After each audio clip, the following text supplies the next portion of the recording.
Hey girlfriend, this is Jan James. Welcome to the Hope After Breast Cancer podcast, where women who have endured breast cancer learn to have fulfillment over frustration, clarity over confusion, and faith over fear. We tackle the issues that many of our sisters face after a breast cancer diagnosis, from brain fog to fear of recurrence, from menopause to sex after breast cancer. This is the place to learn how to have hope after breast cancer. So strap yourself in. Welcome to the Hope After Breast Cancer podcast. Hi everybody, it's Jan James, and I am here with Traci Owen, who is a sexuality counselor out of Broken Arrow, Oklahoma. And we are currently live inside our private Facebook group called Sex After Breast Cancer. And every week we do a Q&A.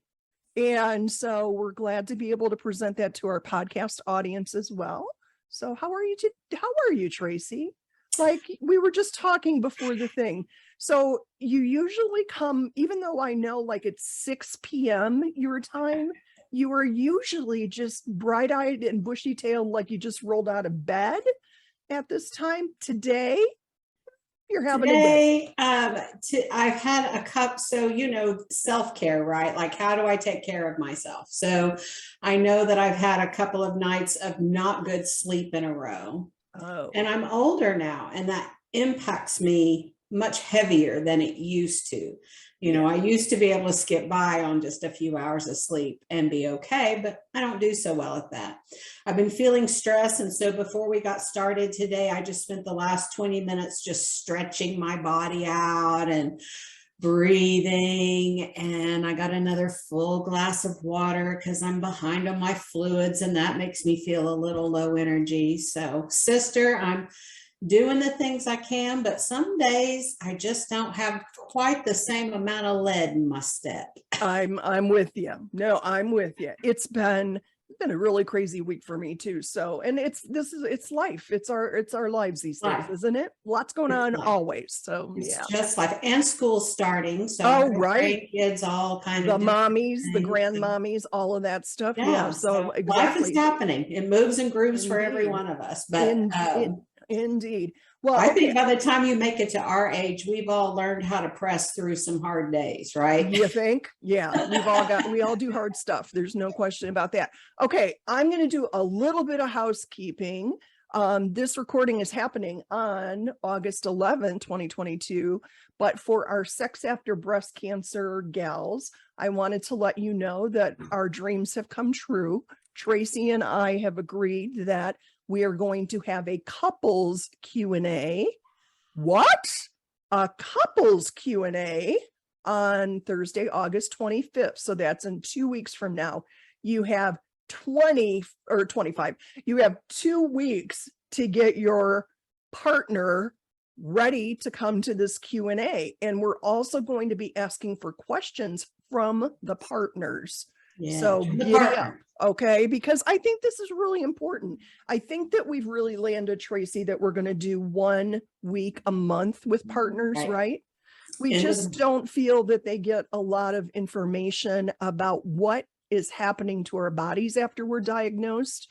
And I think all of our experts in sexuality would love to share information about that with them. So it may be Traci, it may be one of our other experts, but I think we're going to do it on the 4th Thursday of every month, just so you know. For those in the podcast audience, you are very welcome to join the Sex After Breast Cancer group, private group. You can find it on Facebook.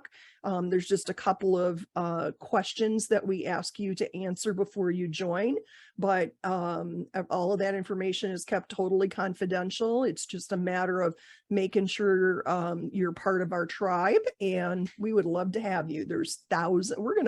We're probably gonna break 10,000 women in that group, I would say, in the next month. So that's awesome. Pretty cool. Yeah. So how many didn't you say we were that they were live in multiple countries? We're in 79 countries as far as I know right now, which means, let's translate that to what that means to our girls. You're not alone.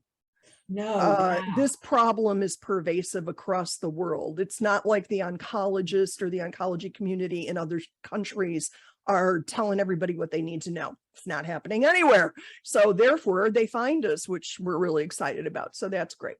So just wanted to let you know that, watch for a lot of fanfare inside the group, and we will be sharing that along the way. And for the podcast audience, just watch for, it'll say couples Q&A on any of our podcasts that are posted on Wednesday. That's this particular broadcast is always found on Wednesdays. They're chock full of all kinds of great info.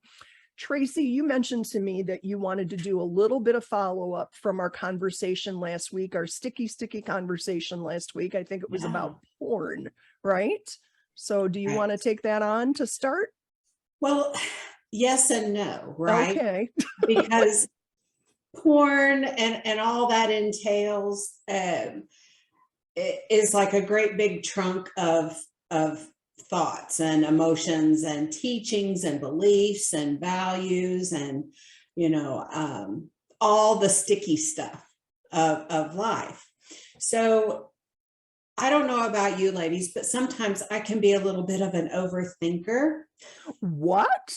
Hello, my name is Traci, and I we should rename the group Overthinkers Anonymous or something, right? I just wanted to circle around because it is never, I mean, I talk about sticky things. This is kind of a flat Stanley view. I don't get to interact with you, get to feel you, know you, right? So we're just having these very singular kind of experiences and conversations. I never at any point think I have every answer or that I'm right. And I really don't want the pressure of feeling like I have to.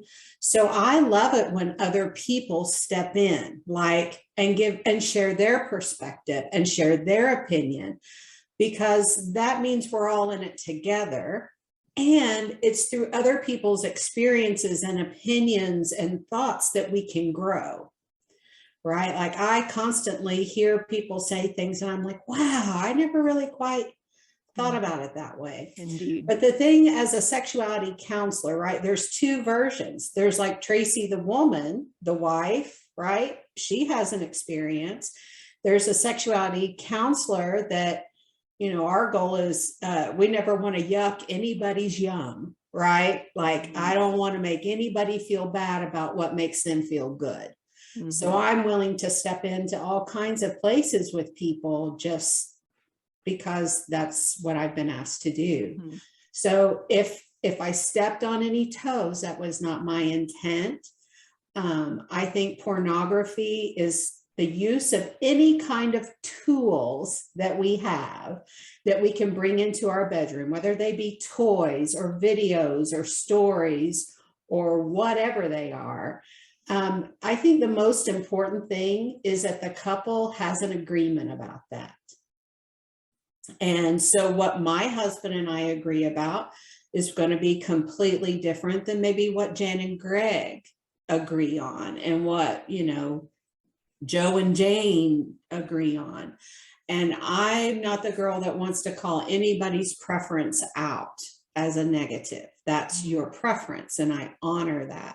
But the biggest thing that I see with porn is that we don't make agreements about what's acceptable between us. It's a hard conversation, so a lot of couples don't step into it. And so we step into it without understanding each other and having a mutually agreed upon agreement. And the one we were talking about was a woman walking in, I believe, and finding her husband. And, you know, any sexual issue should never be discussed in the heat of the moment, because sometimes we make coercive demands of each other and call that an agreement.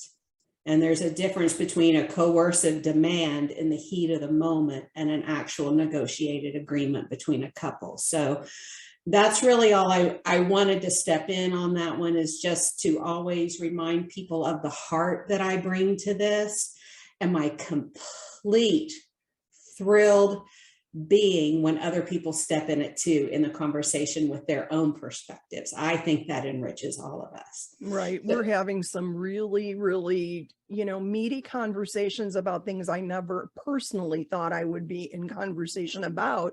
But I'm learning so much from each of the women. We're going to talk about a few posts from this week where I went, wow, well, never really thought about that. And so I think that that's great that we can learn from each other and just support each other. We've all been through plenty enough. We don't need to put any of our girls through anymore. We've all been through it and continue to go through it. I'm here to love, not to judge. That's my thing. Indeed. Yeah. Well, what I did this week is pull some questions from our group to talk about. As always, we don't name names about who posted what. So if you have a question and you are watching live, feel free to put it into the Facebook group feed because I'm monitoring that. But we're going to take some questions from the week. So the first one is, this woman said, I'm 52, separated 3.5 years, and don't want to live a romance and sexless life. Good for you. Yes. Yeah. And she said, started tamoxifen this week. No one has mentioned the sexual side effects. Traci, I can't remember, it was probably a week or so ago that somebody said that their oncologist had said, my job is to keep your vagina happy. What a concept. Are you even kidding me? I mean, we have almost 10,000 women in the group, and that's the first time I've heard an oncologist be even concerned about that part of the body, right? But I believe that if I'm doing this from memory, so you know how that goes, we'll just take it with a grain of salt. But I believe that she actually was prescribed vaginal treatment so that she would not experience the sexual side effects that we're all here to fix. So what's your thoughts about that? Well, first I want to talk about the woman who's separated. Caring for your sexuality and your sexual body does not require a partner. That is something that we, in the ownership of our own womanness, get to own that. You are a sexual woman, whether you have a partner or whether you're sharing sex with another person.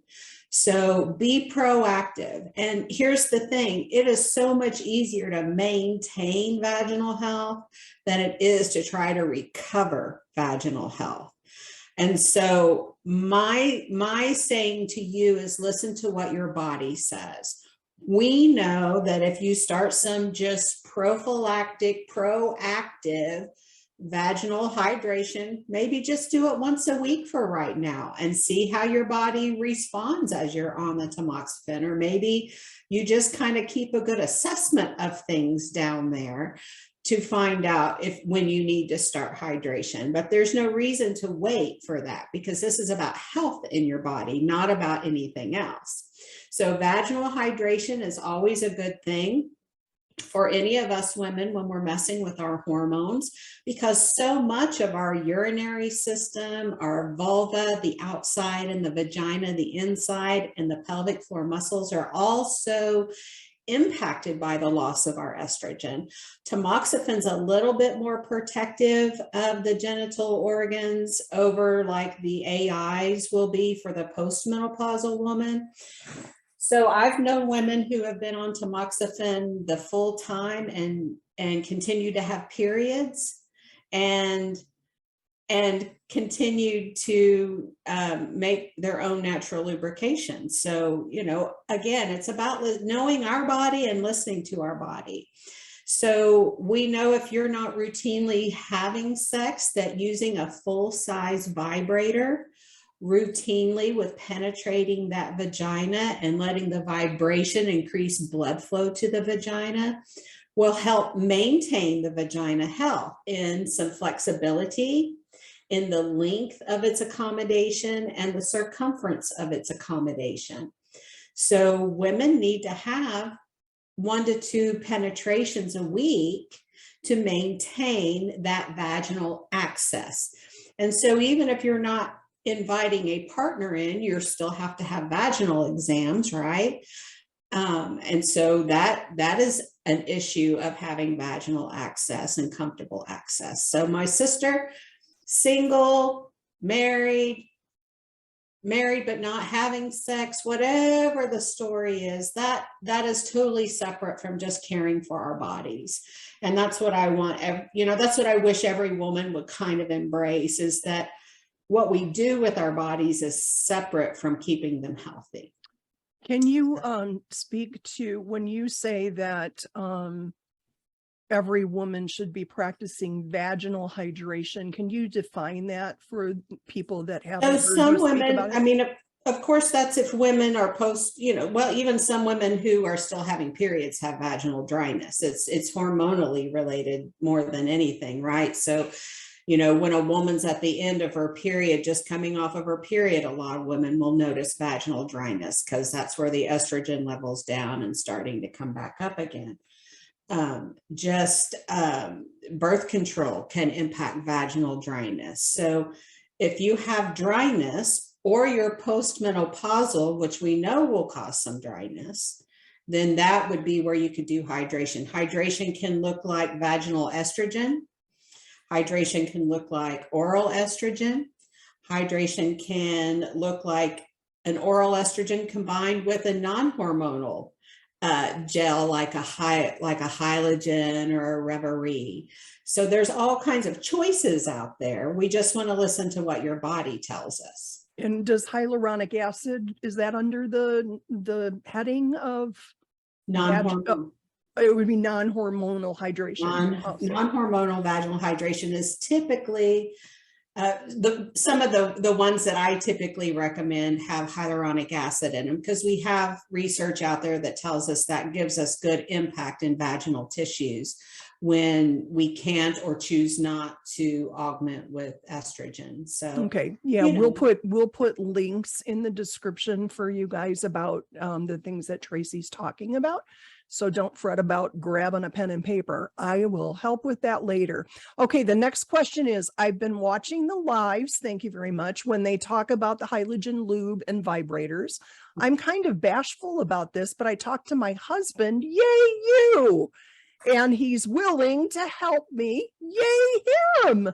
But I just need to know, is there a certain kind of vibrator that you need? And do you have to have a different kind of lube to use with the vibrator? What a great question. Great questions. So I want to step back to Hyalogen is a moisturizer. It's not a lubricant. Hyalogen is a moisturizer that sinks into the tissues and helps the tissues be healthier. And we want to use something like Hyalogen or Gynatrol or Reverie or even vaginal estrogen. We want to use that hopefully on a non-penetrating sex night so we don't push it all out, right? We want it to be bathing those tissues. So the Hyalogen or whatever vaginal hydration you're using is on a non-sex night. Lubricant, there are different kinds of lubricant. Water-based lubricant, you can pretty much use with anything. You can use it with a partner, with a toy, with a dilator. You can use them with all the products. So a water-based lube is good. And we can certainly make some lube recommendations if folks need that, for sure. Do you have a few off the top of your head? Well, I tend to try to go to some cleaner products. I like Good Clean Love. Intimate Rose is a pelvic floor physical therapist site, and she has a nice water-based lubricant on her site. I think it's called Velvet Rose, but it's a pretty clean product. So you're just looking for things that don't have parabens, and I mean, there's a lot you're looking at. So I think in the guides, there's a list, Mhm. isn't there, Yeah. Jan? Of Yeah, lube? we've had a couple of our experts provide lists of more clean products. So yeah, clean just meaning less chemical, that As kind of little stuff. chemical as we can get Yeah, by with, right? yeah. So lube is for dilation or sexy time. And it's purely about friction release. So water-based can be used with just about anything. Silicone-based lubricants are made from silicone, and pure silicone feels lovely, but you can't use it with a lot of the dilators or vibrators that are also covered in silicone, because they create a chemical reaction and it degrades your vibrator or dilator. So I really don't recommend a lot of silicone, because I am almost always recommending vibration or dilation or a combo of the two. But hybrid lubes, here's where I get a little excited. Someone along the way said, okay, well, water-based lubes get a little sticky and dry up kind of quick. And so we're in the middle of something, and then all of a sudden we're having to stop and re-lube, and I don't like that. So water-based lubes, I mean, I think they're good. They just dry out faster. Silicone lasts longer, but it causes problems with my vibe. But a hybrid lube is a combo of water-based and silicone. So we get the longer last, and we can use it with our other silicone products. So hybrid lubes, I really like a product called Naked Silk. That's a good one. I like, the company is called Wet, and their product is called Wet Gold. I like that product. Those are my two personal choices, because you all wanted to know that, I'm sure. Whatever works, girl. It's all good. But you know, I'm 20 years postmenopausal, so Right. Yeah. I know the game. Right. Been there, done that, right? Yeah. So that's the decision. Vibrator is what I usually tell people, if they've never had a vibrator in their bedroom, to go really low level. And I'm just going to step, Greg James, I want to show a vibrator made by Intimina. That's a very just simple design. Okay. I mean, we're going to describe it for our podcast Yeah. audience. That's why Traci gasped, because Greg's asked her to not show and tell.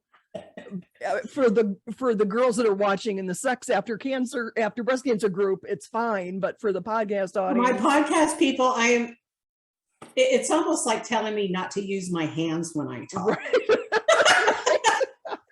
Okay, we'll describe it ad nauseum. For the girls on Facebook, just this plain, simple little device, right? I don't think we need, I think just to get comfortable, we start really low level. And I usually will say, do some shopping, whether that feels better for you to go to a site online, whether that feels better to go shopping at a toy store, which, let me tell you, is a lot of fun to do with your mate if you go with an open mind. But a lot of folks are pretty intimidated by that. So to this person, I would say, go pretty low level, go online, and you can do some shopping.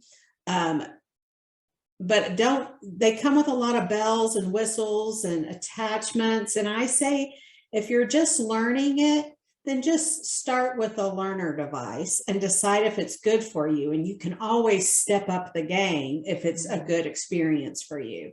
Right. But also keep in mind your access, right? So I tell women to pick their vibrator, because sometimes we send our men, or our men get excited and they want to, get engaged, which is lovely that they do, but men tend to pick vibrators with lots of bells and whistles and buttons. Mm-hmm. So I usually just say go low level. I know the thing about it is, if you're wanting to use it just outside for clitoral stimulation. Not outside the house, not like out in the park. No, not at the park, like outside your genitals, like along your clitoris and your labia. If you're wanting to use the toy there, but you're not really wanting anything that goes inside, then you can just go for a clitoral vibrator, and they're much smaller. They also, though, have lots of bells and whistles. There are some that just vibrate. There are some that have a sucky kind of action to them. There are some that have a tongue kind of action to them. So again, I say go low level on if you're just experimenting, right? Don't go spend a lot of money until you figure out what you like. Right. In the group, there has been quite a reaction to the Rose vibrator over this last year.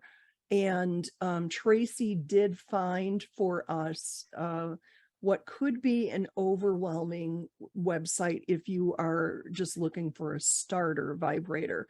But for the rest of you, the official website for the Rose is called rosetoy-official.com.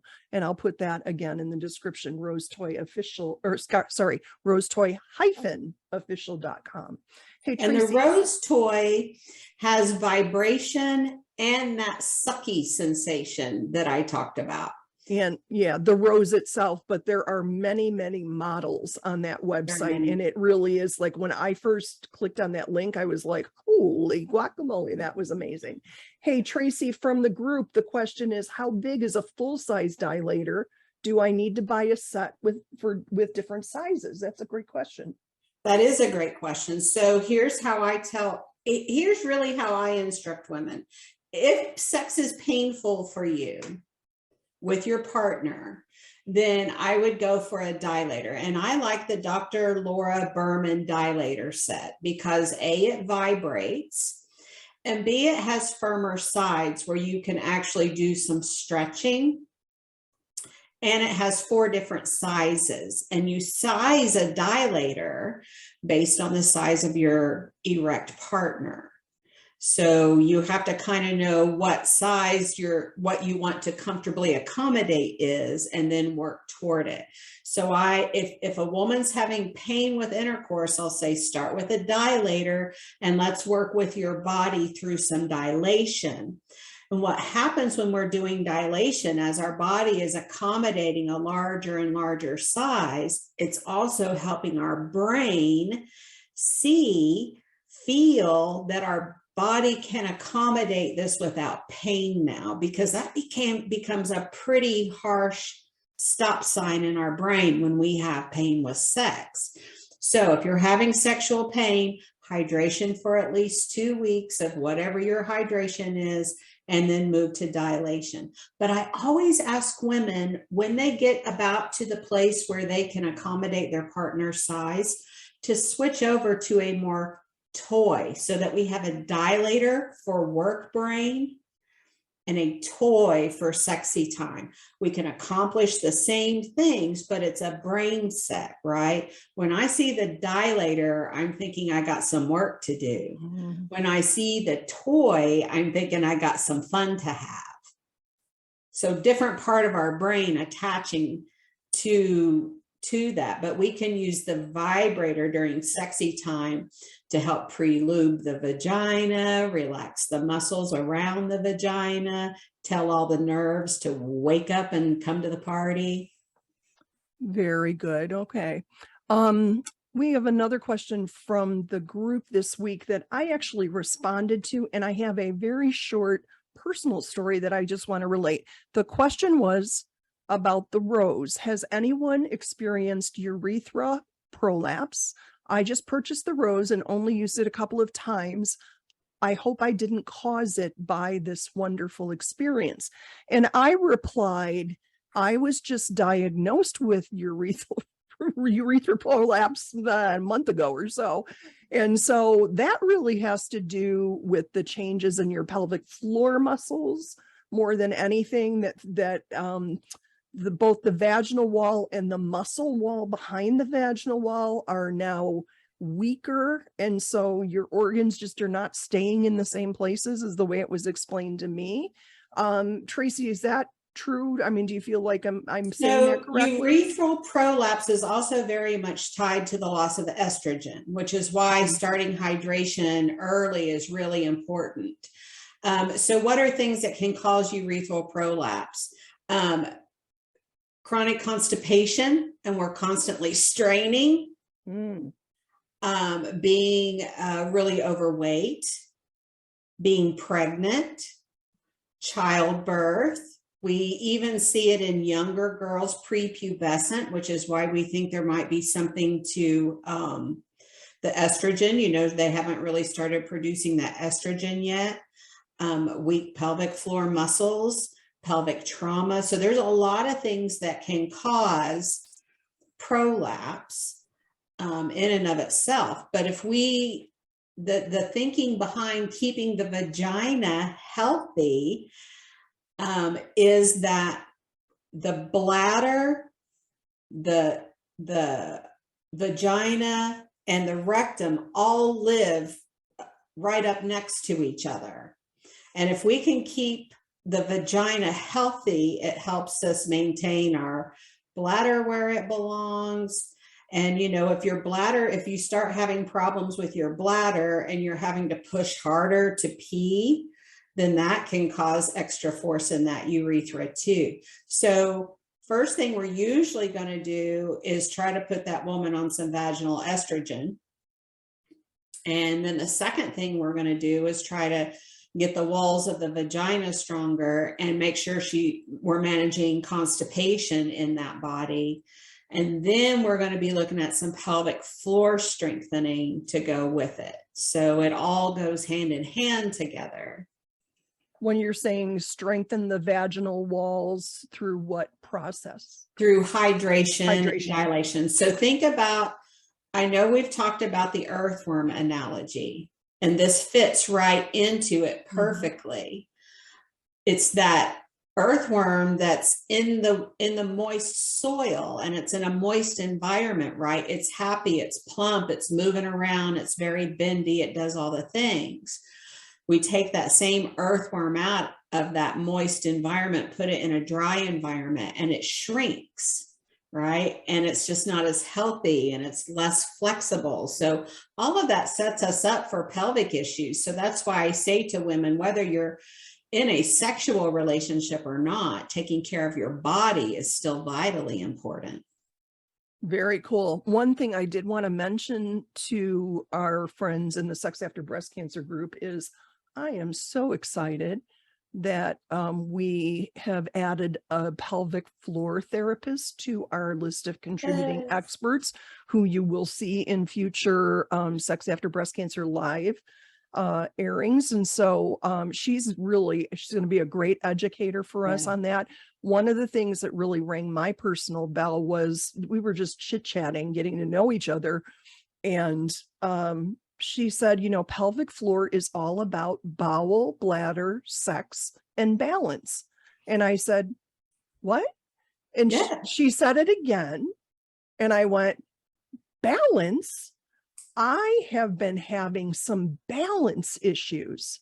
And it's one of the reasons why I got a rebounder, because I thought if I can balance on the mini tramp, you know, for exercise, that would help my balance, you know, overall. But she said, Jan, your pelvic floor muscles are running the show for all of your movement. You have to just realize that. So I'm really excited to bring her to the group. I think she's really going to be a great educator for us. So I'm really excited about that. And you know, that's the beauty is we're bringing, just like I was kind of opened with, we're bringing all these perspectives and experiences and voices, and every one of us will grow and learn from that. Yeah, absolutely. I learned, look, just from doing interviews. It just is amazing to me. So yeah, so I'm on the hunt. I'm actually probably going to get us another pelvic floor because I'm going to hire one here in Phoenix. So stay tuned on that. Okay, another question. Oh my goodness. All this time, I thought it was vaginal dryness that was making me so uncomfortable. I read about vaginal pH needing to be acidic. I took a pH test last night and it was high. So I inserted a boric acid suppository. I feel so much better after just one dose. Just wanted to share for those who didn't know. Would you weigh in on that? I will. I mean, I think I usually will recommend boric acid for women who have recurrent bacterial infections in their vagina. But here's how our prevention can go, right? Because that's where I want to live, is how do we get to the proactive place and not stay in the reactive place. So I've talked about probiotics. If you ever want to just do some fun reading, go pull up about the biome of our gut and our vaginas. So I recommend, as I see people pretty routinely, probiotic. That's going to help us maintain this healthy environment. Vaginal estrogen, our health products that we talk about, hyaluronic acid, those things will help maintain an environment that is healthier in our body, that feels better, and it allows us to use it better. So we can impact vaginal pH. That's why the products that we use matter, especially as we're menopausal. You know, none of us should be using bath and body products in our genitalia. They're not, you know, a vagina was never meant to smell like a spring meadow or a rose forest or any of the other things they come up with names of. It's a vagina, and it needs to smell like a vagina, because that's when it's healthy. So pay attention to the products that you use in that area. So our washes and our, you know, no douching really disrupts the microbiome of our vagina. That intimate rose site that I was talking about, because bladder, vagina, and bowel go together. At Intimate Rose, another product I recommend routinely from her is the probiotic that she has, because I think you mentioned that before, right? It has high dose cranberry and D-mannose to protect the bladder, and it has the good bacteria that we need for our vagina and our gut health, and that will help normalize our pH in our vagina. But absolutely right, the vagina is designed to be acidic. That's how it fights off infection. So women who get recurrent yeast infections or bacterial vaginosis, you know, that's telling us that environment's not real healthy. So probiotic, lots of water. Perfect. Hydration. Okay, great. Hey, there was a question this last week that I just wasn't even sure how to respond to it, but I wanted you to weigh in on it only because it felt I don't know, it felt odd to me, but I'm learning every day. So here we go. One of our women wrote, "Hey, I wanted to rant and rave about this drug that my oncologist prescribed for me. It's called Cialis." We've all seen that ad, but well, let me keep going. It's prescribed for women who have trouble putting off, maybe she's saying getting off, I don't know. And for men who have erectile dysfunction, and oh my goodness, it's non-hormonal. So when I used it, I fell in love with it. So it dilates the blood vessels and allows orgasm easier and helps give yourself your natural lube so sex is less painful too. Side effects are hot flashes and lower blood pressure. Now, have you had the experience of using or recommending a script? Is it a script prescription? It is prescriptive. You know, the fact that her oncologist just prescribes that is not the norm. Obviously, the FDA has not approved it for us ladies. Of course, and if you look at research on use of, those are called PDE5 inhibitors. So that's Viagra, Cialis, Levitra. All of those are these medications, and so a lot depends on what the issue is. But of course, in our nation, we don't study female pleasure, right? So there's not a lot of research. So it's not FDA approved. So it's going to be given to you off label. When we've talked about screen cream usually has Viagra in it for the purpose of. So the screen cream allows you to just put it in the place you want it to be, where the oral Cialis, you have to take the whole, you know, it goes through your whole system. So yes, I think that we need to be doing a whole lot more research for the standardization of that. Think of how many women on here had never heard of, you know, even nobody had ever mentioned to them screen cream, or they got, you know, kind of their knickers in a twist because sildenafil is in it, you know. But yeah, I think it would be lovely for all of us to have access. Now, is it going to work well for every woman? No. Same as everything. Because yeah. The issue, you know, so when we look at female sexual disorders, we kind of look at these, like there's this subjective arousal, like in my brain, I just don't want sex. And then when I'm having sex, my brain never gets in it, you know, that kind of more feelings kind of thing. And then there's women who will say, I'd love to be sexual, but when we are, I just have like decreased sensation. I struggle to find an orgasm. I just don't feel like I ever get really aroused down there anymore. And that can be very true, right? Because especially if we're menopausal or we're on hormone blockers, sure, that makes sense. That's where hydration and vibration can really play a role for us. But then there's just kind of the combined brain and body, right? So we see the Cialis is going to work better on that woman who's like, yeah, I'd be interested in sex if it felt good to me. You know, that just kind of things just don't feel right for me down there. Right. I think it would be a lovely thing. We just have to get medicine to be worried about our sexual pleasure as women. Right. So a little more research needed, but yeah, it is great to have these forward thinking oncologists if they want to provide it off label. So yeah. Well, and you know, what would it look like if we just said, hey, here's some screen cream, right? Right. To me, that's such an easy, I mean, literally it's an easy thing. So we can put all of that right in the area where we want it. We don't have the whole systemic effect, although it might help the brain a little bit more. It might help the vagina, you know, a little bit more with that nitric oxide if it's oral. I don't know, because we don't have studies. Right. Well, but I mean, I know what you're saying logically. So yeah. Yeah, all I can do is sit here and think of it, because we've never, you know, that we're just not out there checking those things out for us ladies too often. Right. No, but yeah, but that was a really interesting topic, because I went, wow, well, that's something different. So there we go. Okay. Here's another question. I'm going to the gynecologist this afternoon and I'm scared to death. I've got vaginal atrophy going on and there's no way I'm going to handle a speculum. Help. I need some advice or some reassurance. I'm going to be talking about how painful sex is and how we need to fix this. I'm 43 years old. This sucks.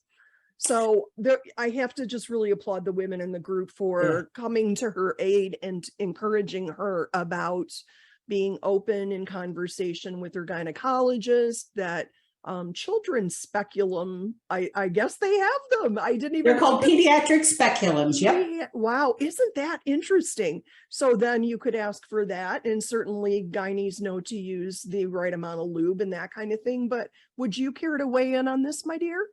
You know, this is my experience of a woman going to a gynecologist's office.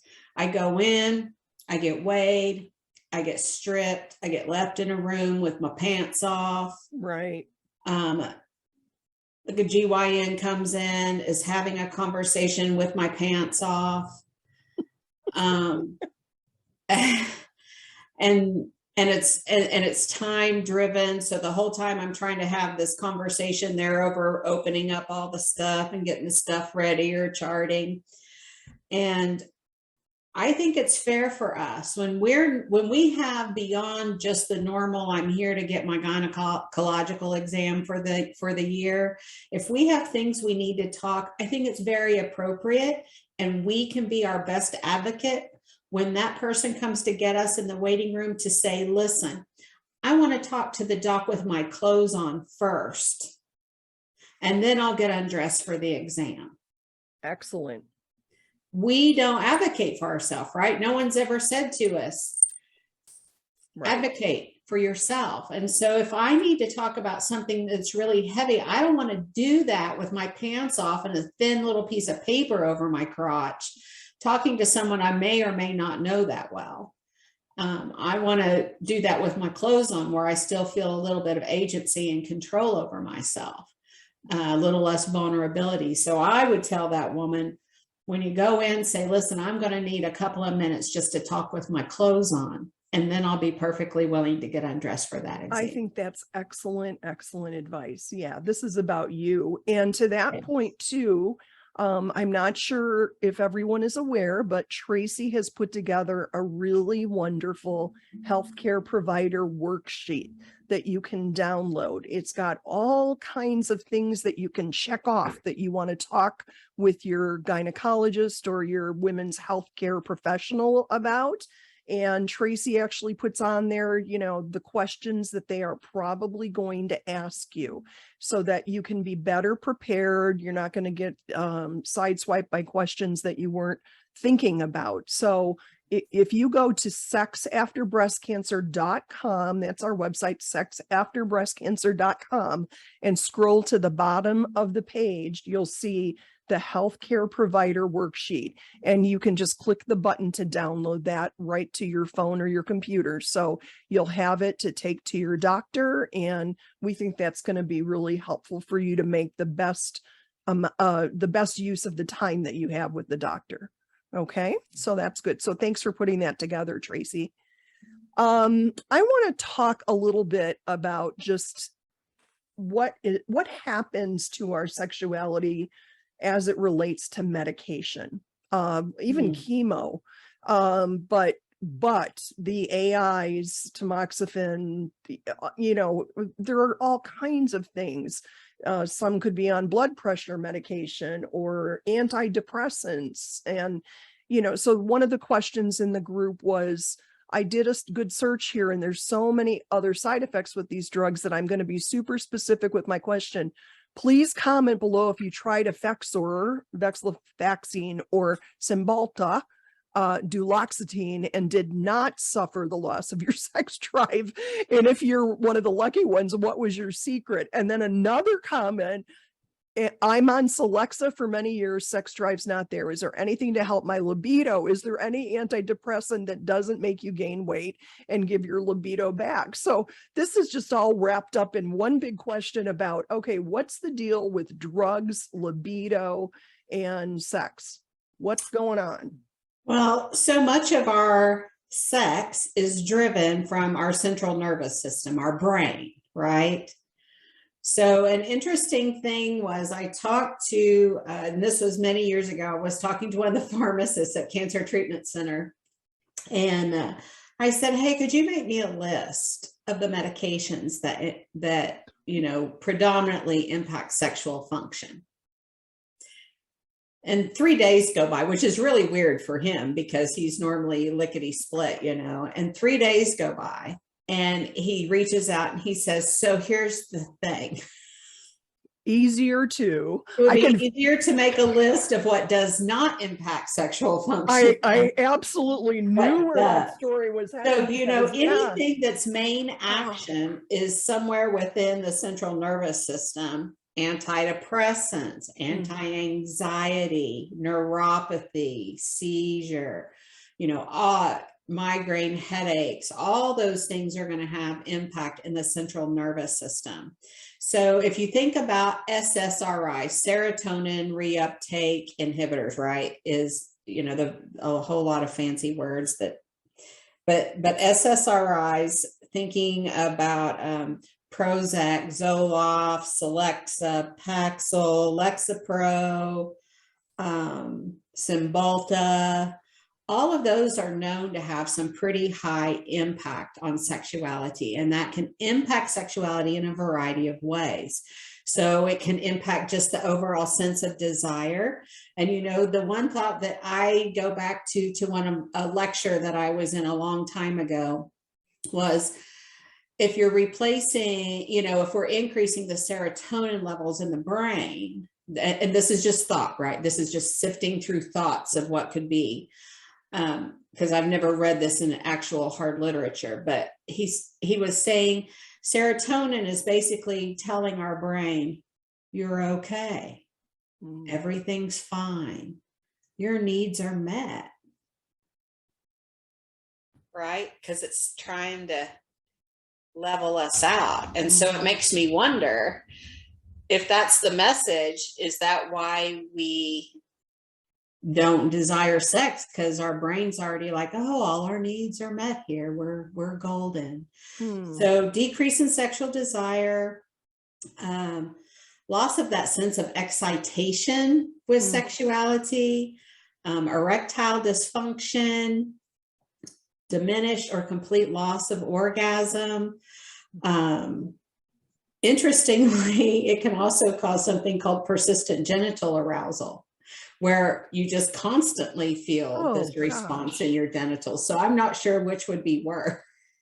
Oh no. You know, because that's a very real thing too. So the thing is I haven't ever really been able to find anything that tells us this is the reason. So that makes me think we don't necessarily completely understand the why. We just know that it is. So things that I'll usually tell people are play with the timing that you take the medication. Maybe you take it, you know, if you're taking it early in the morning, maybe you should take it late at night, like, you know, let some sexy to get beyond the sexy time zone in your world. So sometimes just playing with when we take the dose can help it. The other thing is that we have a bad habit in medicine of starting a medicine and then never really like checking back. Do we still need this medication? Do we still need it at the dose that we need it at? So sometimes just being able to lower the dose can help with those symptoms. The thing is that we don't tell people, hey, watch out for this. And when you come back in for a follow-up, we're going to want to know, has it helped your mood? Has it helped your anxiety? Have you noticed any sexual changes? You know, so that we could kind of be like, you know what? I have not been able to have an orgasm since I started that Degum Zoloft. Right? Or maybe I can take that dose down a little bit because I'm feeling, you know, for some reason we immediately put people on antidepressants when we tell them they have cancer, and we don't, you know, sometimes I think we need to do a better job of helping people manage those situations without the medication, but you know, that's not the place I live in. So some of the antidepressants that have less sexual impact are Wellbutrin, Remeron, and then a couple of the newer ones, Vibrid and Trintellix. But Vibrid and Trintellix are one of those that your doc has to have some good documentation that you either had adverse event or your symptoms weren't managed to be able to escalate you to that next tier of drug. But those tend to have less sexual side effects than the others. And then, you know, sometimes just switching to a completely different medication helps. But the problem is that when you have, I mean, there are people who have taken short-term antidepressants, you know, 6 months or a year, and when they've come off of them, those symptoms have not resolved for long periods of time.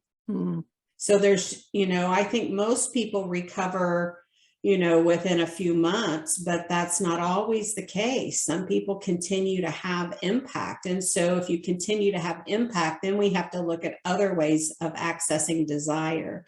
But it can be a real flat thing for those folks. And I know that carries a lot of burden, because then you're like, well, which one do I do? Do I, you know, now I'm more depressed because now I don't get my sexual outlet, and my husband and I are fussing and feuding over it. So now I'm more anxious about it. I mean, it really is a vicious cycle for ladies. Sure. Men too.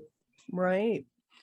Well, that's all we have for today. And look at, we just made it under an hour. Look at us. We're getting professional at this stuff. That's awesome. Well, thank you, Traci, again. Always. Tell folks your website is intimatepathways.org. Intimate Pathways Center for Sexual Health is my business. I'm in Broken Arrow, Oklahoma. I am licensed in 34 states and I do telehealth.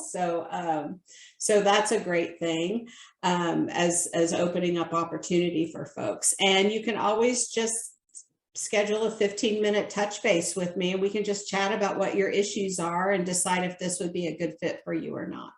That's awesome. No, that's really great. So grateful for you to share your expertise with us. And I'm really excited. We have the next 2 weeks. Traci will be here again next week. And then in 2 weeks on August, did I say 26th, 28th? Yeah.